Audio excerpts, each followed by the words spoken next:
In spite of just inconspicuous outside contrasts, the 2018 S-Class speaks to an exhaustive Invigorate contrasted, and the 2017 model, that year's 4.7-litre V8 and 6.0-litre V12 are supplanted by a 362 HP twin-turbocharged 3.0-litre V6, badged S450, and a 463 HP.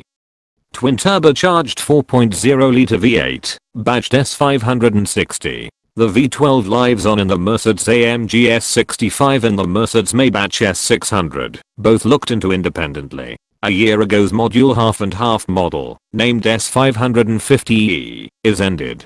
In the long run it will be supplanted by the S560E, which will give more electric just driving reach. Another discretionary dynamic suspension permits the S-Class to lean up to 2.7 degrees in a swing, to help limit traveler inconvenience. Inside, tenants are corseted with another component Mercedes calls invigorating solace that is intended to revive inhabitants by connecting with every one of the 5 of their faculties. Another controlling wheel gives refreshed controls to voyage control and infotainment, while another standard remote charging cushion for perfect savvy gadgets takes up living arrangement on the middle support. The S-Class likewise profits by a refreshed, advanced check show and infotainment screen, made out of two 12.3-inch screens coordinated into one solid show. Apple CarPlay and Android Auto are currently both standard highlights.